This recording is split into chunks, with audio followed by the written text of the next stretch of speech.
Hello students, आज हम जानेंगे कि हम बेस 10 वाले ब्लॉक्स की मदद से कैसे हम डेसिमल नंबर्स को लिख सकते हैं। तो मैंने ऐसे किसी बॉक्स की हेल्प से आपको हंड्रेड्स वाली प्लेस वैल्यू बताई थी। तो इसके अंदर टोटल 100 स्मॉल बॉक्सेस हैं। तो 100 स्मॉल बॉक्सेस मिलकर एक पूरा होल बना रहे हैं। तो इसको हम 1 लिख सकते हैं क्योंकि ये होल है। और अगर मैं यहाँ पे देखो, अगर मैं ऐसे एक जो स्ट्रिप है, मान लेते कि मैंने ये जो पूरा बॉक्स था ना, इसमें से एक ये पूरी, मतलब कि कितने हैं इसके अंदर बॉक्सेस, अगर हम काउंट करें तो इसके अंदर टोटल है 10 बॉक्सेस। एक जो स्ट्रिप ऐसे है तो इसके अंदर है टोटल 10 बॉक्सेस, हम काउंट कर सकते हैं। तो वो मैंने यहाँ से देखो, अगर ये जो स्ट्रिप है इसका मुझे अलग से फ्रैक्शन बताना है कितना होगा। ये तो पता है, ये जो स्ट्रिप है ये ऐसे ही किसी होल की एक पार्ट है ना, उसमें से ही मैंने ली है। ऐसे ही कोई स्क्वायर है, उसमें से मैंने एक स्ट्रिप ले ली है। अब मुझे इसका फ्रैक्शन बताना है कितना होगा। तो देखो क्या इसका फ्रैक्शन, देखो पहले इसके अंदर कितने बॉक्सेस हम काउंट करते हैं, 10 बॉक्सेस हैं इसके अंदर, तो टोटल 10 है। और टोटल कितने थे, टोटल तो पूरे होल के अंदर 100 बॉक्सेस थे। तो 10/100 इसका फ्रैक्शन हो जाएगा। लेकिन हम देख सकते हैं जो फ्रैक्शन है ये सिंप्लीफाइड नहीं है। हमने पार्ट्स एंड होल्स में फ्रैक्शंस को सिंप्लीफाई करना सीखा था, कि जिसमें हम न्यूमरेटर और डिनोमिनेटर दोनों को सेम नंबर से डिवाइड कर देते हैं। तो मैं अगर दोनों न्यूमरेटर और डिनोमिनेटर दोनों को सेम नंबर जैसे कि 10 से डिवाइड करती हूँ, क्योंकि 10 कॉमन फैक्टर है इनके अंदर, तो हमारे पास सिंप्लीफाइड फॉर्म आ जाएगी 1/10। तो हम बोल सकते हैं कि ये जो स्ट्रिप है पूरी एक, इसका फ्रैक्शन 1/10 है। ये सिंप्लीफाइड फॉर्म हो गई, ये फ्रैक्शन हो गया इसका 1/10। और अगर मैं यहाँ पे ये छोटा वाला जो बॉक्स है, ये भी इस बड़े वाले होल का ही एक पार्ट है, इसका फ्रैक्शन अगर मुझे बताना है तो कितना होगा। ये देखिए, क्योंकि ये एक बॉक्स है और कितने बॉक्सेस में से, टोटल कितने थे होल के अंदर, डिनोमिनेटर में हम पूरा होल लिखते हैं ना, होल जो है वो कितने पार्ट से मिलकर बना है, तो टोटल तो 100 बॉक्सेस थे। तो ये एक बॉक्स है 100 बॉक्सेस में से। देखो इसका फ्रैक्शन हो गया 1/100। ये आगे सिंप्लीफाई नहीं हो सकता, तो ये सिंपलेस्ट फॉर्म हो गई इसकी। तो ये हो गया 1/100। अब हमें ये जो हमें हमारे पास तीन, एक पूरा जो होल है और एक जो फ्रैक्शन की स्ट्रिप है जिसका अभी हमने फ्रैक्शन निकाला है 1/10, और ये जो छोटा वाला बॉक्स है इसका फ्रैक्शन हमने 1/100 निकाला है। तो इससे हमें एक पूरा एक नंबर बनाना है। नंबर बनाने के लिए हमें सबसे पहले चाहिए प्लेस वैल्यू, जिसपे हम लिख सके नंबर को। तो प्लेस वैल्यू हमें पता है कि कैसे लिखते हैं। पहले तो हम यहाँ पे वंस टेंस लिखते हैं ना, और यहाँ पे 100 ऐसे लिखते हैं, 1 10 100 तक। और इधर की साइड यहाँ पे जो डेसिमल आ जाता है, उसके बाद क्या आता है, उसके बाद होता है टेंस, और फिर क्या होता है, हंड्रेड्स होता है। ठीक है, तो अगर हम इसमें ध्यान से देखें, ये जो पूरा एक होल जो है, ये तो 1 इसको मान सकते हैं हम, क्योंकि छोटे छोटे 100 बॉक्सेस से मिलकर ये पूरा होल बना हुआ है। तो इसको हम 1 लिख सकते हैं यहाँ पे। तो देखिए मैं इसको यहाँ पे 1 लिखती हूँ। तो 1 मैं कहाँ लिखूंगी, जो 1 है उसकी प्लेस वैल्यू क्या होगी, उसकी प्लेस वैल्यू तो मुझे दिख रही है, कितनी होगी, 1 प्लेस वैल्यू में ही होगा, क्योंकि वो एक होल है। देखो, तो 1 को मैंने 1 प्लेस वैल्यू के एकदम ऐसे नीचे लिख दिया। अब डेसिमल भी हम लगाएंगे। तो ये वाला जो हमारे पास फ्रैक्शन स्ट्रिप थी, इसका अभी हमने फ्रैक्शन निकाला था 1/10, जो सिंपलेस्ट फ्रैक्शन आया था। तो 1/10 को अगर मुझे टेंस वाली, मैं ये जो टेंस है यहाँ पे मैं लिखूंगी, इसके बिल्कुल नीचे यहाँ पे टेंस प्लेस पे मैं लिखूंगी। तो मैं कैसे लिख सकती हूँ इसको। तो अगर हम 1/10 को डेसिमल में अगर कन्वर्ट करेंगे तो क्या लिख सकते हैं हम, तो हम लिख सकते हैं 0.1, क्योंकि यहाँ पे एक न्यूमरेटर है, एक डिजिट के पहले डेसिमल पॉइंट आ जाएगा, क्योंकि नीचे जो डिनोमिनेटर है उसके अंदर 10 है और उसमें एक ही 0 है। तो इसलिए 0.1 मैं इसको लिख सकती हूँ। तो 0.1 इसको मैं रीड भी कर सकती हूँ, तो ये हो गया 1/10। तो मुझे पता है जो टेंस प्लेस में है कितनी हो गई इसकी प्लेस वैल्यू। देखो अगर हम इसे रीड भी करें तो क्या रीड करेंगे, ये जो है क्या है, ये 1/10 है। तो इसका मतलब जो 1 जो है, ये जो न्यूमरेटर 1 है, ये कहाँ पे आएगा, ये टेंस वाली प्लेस में आएगा। तो यहाँ पे हम लिख देंगे 1, है ना, क्योंकि ये 1/10 है। अब ऐसे ही ये जो स्मॉल बॉक्स है, इसकी हमने कितनी निकाली थी, ये 1/100 हमने इसका फ्रैक्शन निकाला था। 1/100 को और कैसे लिख सकते हैं, हम लिख सकते हैं 0.01। 0.01 लिख सकते हैं ना, क्योंकि नीचे 2 ज़ीरोज़ हैं, तो जो डेसिमल पॉइंट आएगा वो 2 डिजिट्स के पहले आएगा। हमारे पास एक ही डिजिट थी ऊपर, इसलिए मैंने उससे पहले राइट और लेफ्ट हैंड साइड पे मैंने 0 लगा दिया, ताकि जो टेंस वाली प्लेस है उसको फिल करने के लिए मैंने बस 0 लगा दिए और उसके आगे डेसिमल। तो इसको हम क्या रीड कर सकते हैं? इसको हम 100s रीड कर सकते हैं। तो 100s अगर हम इसको रीड कर रहे हैं तो हमें पता चल रहा है जो 1 है ये न्यूमरेटर वाला, इसकी प्लेस वैल्यू क्या है? इसकी प्लेस वैल्यू है 100s। तो 1 को हम 100s प्लेस में लिखेंगे यहाँ पे। तो हमारे पास क्या नंबर आ गया? देखो हमारे पास नंबर आ गया, क्या हम लिख सकते हैं अब इकट्ठा यहाँ पे?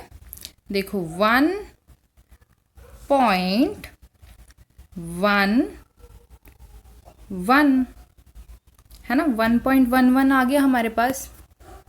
तो इसको हम ऐसे लिख सकते हैं। तो इसको हम रीड कैसे करेंगे? देखो ये 1.11, तो जो डेसिमल के बाद जो नंबर्स आते हैं जिनको हम डेसिमल नंबर्स बोलते हैं ना, उनको हम कैसे रीड कर सकते हैं? उनको हम पहले जो नंबर्स है उसको तो हम वैसे ही रीड करेंगे, क्योंकि जिसकी 1 प्लेस पे है ये 1, ठीक है। तो 1.11 रीड करेंगे, 1.11 नहीं रीड करेंगे।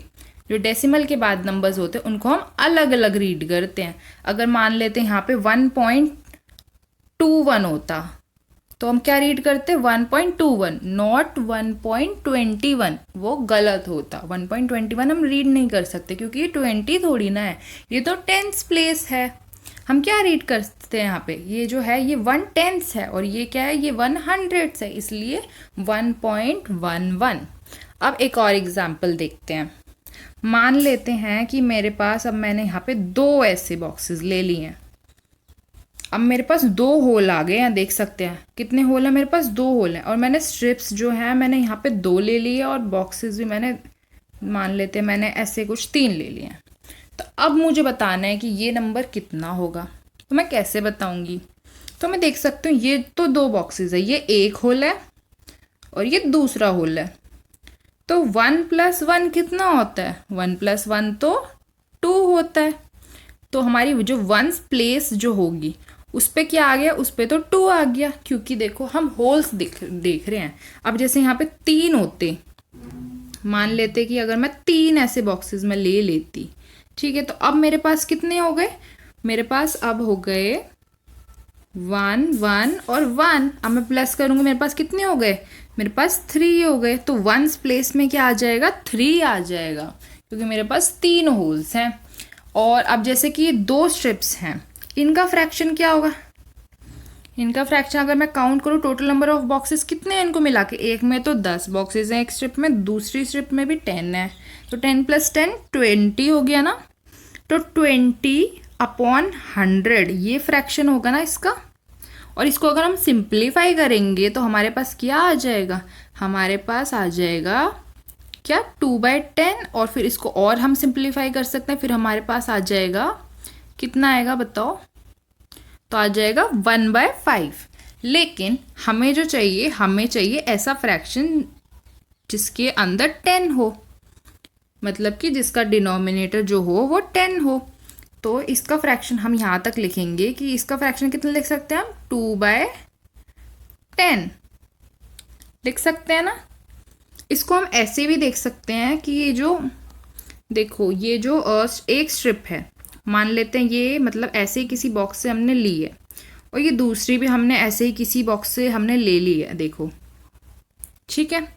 तो अब मैं इसको, क्योंकि एक जो पूरा बॉक्स होता है उसके अंदर कितनी स्ट्रिप्स होती हैं टोटल? टोटल तो 10 होती है, और स्मॉल वाले बॉक्सेस 100 होते हैं। तो इसको अगर मैं वैसे भी देखूंगा कि अगर मेरे पास 2 स्ट्रिप्स आ गई तो मेरे पास कितनी है, उसका फ्रैक्शन कितना हो गया? उसका फ्रैक्शन हो जाएगा 2/10, क्योंकि टोटल तो एक पूरे जो बॉक्स है उसके अंदर 10 स्ट्रिप्स होती है, उसमें से अगर मैंने 2 निकाल ली तो 2 का फ्रैक्शन कितना होगा? 2/10 होगा ना, क्योंकि टोटल 10 स्ट्रिप्स होती हैं। तो ऐसे भी मैं इसका सिंपली इसका फ्रैक्शन बता सकती हूँ कि इनका फ्रैक्शन हो जाएगा 2/10। अब ये छोटे वाले बॉक्सेस, इनका फ्रैक्शन कितना होगा? ये 3 बॉक्सेस हैं, देखो 3 बॉक्सेस कितने में से टोटल कितने बॉक्सेस थे? 100 बॉक्सेस थे। तो 3/100 हो गया ना इसका फ्रैक्शन। तो इसका हो गया 3/100 और इन स्ट्रिप्स का 2/10, और ये होल है, मिला के जो कि 3 हो रहे हैं। तो अगर हमें पूरा नंबर अब देखना है तो नंबर हम कैसे लिख सकते हैं? हम लिख सकते हैं, पहले तो हम प्लेस वैल्यू लिखेंगे। प्लेस वैल्यू हम कैसे लिखेंगे? देखो, वंस लिखेंगे, वंस लिखते हैं हम, वंस हो गया। उसके बाद क्या हो जाएगा? उसके बाद हमारा टेंस आ जाता है, टेंस आ जाता है। और फिर यहाँ पे देखो, वंस के बाद जो राइट हैंड साइड पर डेसिमल आता है, और फिर जो डेसिमल वाली प्लेस वैल्यू होती है, टेंस जो होती है, और फिर जो हंड्रेड्स जो होती है वो लिखते हैं। तो यहाँ पे अगर हम इनको देखें, ये तो 1 1 1 है, मतलब टोटल हो गए 3। जो 3 है, 3 मतलब हमारे पास होल हैं, 3 होल हैं। तो 3 जो होगा वो कहाँ पे आएगा? 3 को हम लिख सकते हैं वंस वाली प्लेस वैल्यू में। तो 3 की प्लेस वैल्यू कितनी हो गई? 3 की प्लेस वैल्यू हो गई वंस। तो अब डेसिमल पॉइंट हम लगा देंगे। अब हम टेंथ्स देखते हैं। ये जो हमारे पास 2 स्ट्रिप्स हमने ली थी, इसका फ्रैक्शन हमने कितना निकाला था? ये था 2/10। इसको हम क्या रीड कर सकते हैं? इसको हम 2/10 रीड कर सकते हैं ना। तो हम रीड कर रहे हैं तो हमें पता चल रहा है जो 2 की जो प्लेस वैल्यू है ना वो टेंस है। तो हमें पता चल गया यहाँ से 2 की प्लेस वैल्यू टेंस है, तो यहाँ पे जो टेंस है, टेंस वहाँ पर 2 आ जाएगा, क्योंकि हमें पता चल रहा है कि 2 टेंस है। अब ऐसे ये जो है, ये क्या है? ये जो छोटे वाले बॉक्सेस है, ये 300s हैं। 3/100 इसको हम लिख सकते हैं ना। तो हमें पता चल रहा है रीड करके 300s, मतलब कि जो 3 जो बॉक्सेस हैं उनकी प्लेस वैल्यू क्या है? वो उनकी प्लेस वैल्यू हंड्रेड्स है। तो हंड्रेड्स प्लेस पे मैं यहाँ पे 3 लिख सकती हूँ। देखो, तो मेरे पास नंबर बन गया। इसको हम कैसे रीड करेंगे? 3.23, नॉट 3.23। 23 नहीं होगा, क्योंकि यहाँ पे देखो, यहाँ पे टेंस नहीं है, यहाँ पे टेंस है, और यहाँ पे हंड्रेड्स है, इसलिए हम यहाँ पे अलग अलग इनको रीड करते हैं। तो ऐसे ही हम ऐसे नंबर्स लिख सकते हैं।